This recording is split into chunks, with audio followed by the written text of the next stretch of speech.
So, I'm Professor Fogel. I want to talk a little bit about what I know about Berimbaus because they're surprisingly complicated instruments for being a piece of wood, a piece of wire, a string, and a gourd, right? I'm not going to go over the basics, the really obvious stuff. You know, this is the wire, this is wood, you bend the wood, you tie it.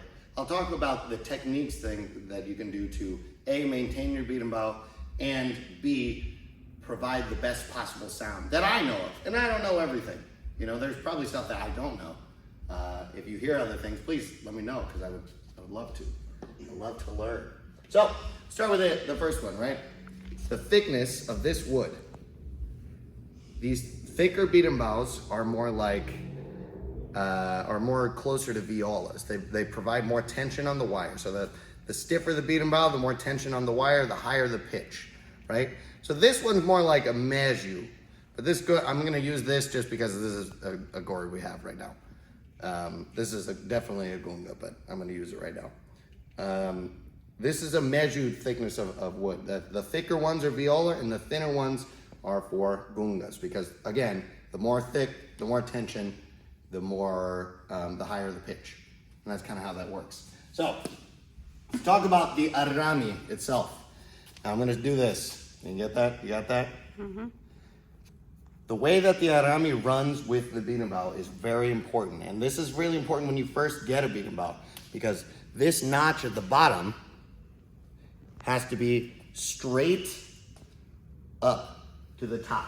You want a straight line here. Sometimes new people, when they get their first Berimbau, they set this notch, they set the wire over to the side, and then it creates this diagonal thing. And over time, what that'll do is it'll twist and warp the Berimbau to be this curved this way instead of only curved this way, which is what naturally you want.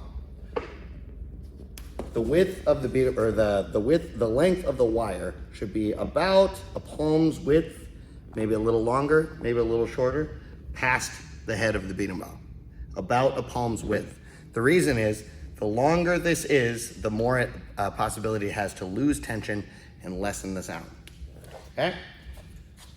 The opening in the string here, you can use a whole bunch of different materials for the string. I personally like to use like a rope. It's like twine, but we interwove it so it's a braided twine, and it's nice and durable, and it gets a nice sound.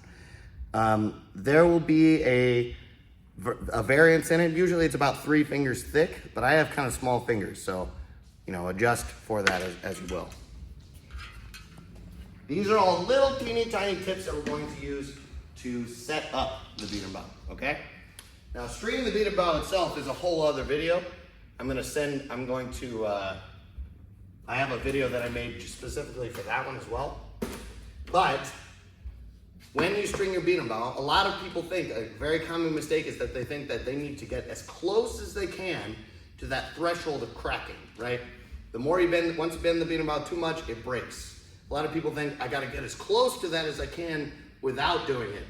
But that's not true. You only really want about 75 to 80% of the actual possible arc to get the best sound out of it. I'll go here, tighten it up, and when you make these loops, I'm gonna show you here after I finish tying it up, you want them tightened up.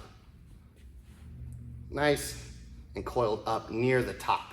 If you expand them over time, it kind of loses a little bit of its efficacy. In addition, and this is a very small detail, you'll notice that this notch on top, I don't know if you can see that, can you see it? Mm-hmm. This notch on top does not touch any of these nails, because if it touches these nails, it's gonna mess with the sound of the wire. Okay, so we have our ingredients, right? The arami is the right length, the coils are the right height, the wire is straight up and down the Berimbau. The opening here is the proper length. And by the way, your Berimbau wire, if you want to maintain it over time, you can use a fine grit sandpaper to sand it. This will take some of the rust off of it if you have an iron wire Berimbau, as some people do. So we're gonna go here. Now ideally, when you do this, you only really want about a palm's width, pinky to thumb, from the bottom of the Berimbau. So the combination of all of these things will end up with the ideal sound and that you can get out with Berimbau. Okay? The construction of the baqueta is also the type of material that you use, also matters a lot. But that's also really more of a preference thing, as well as the coin versus the rock. That's something that you choose. But with all of these factors combined, we get this sound. A nice, strong Berimbau.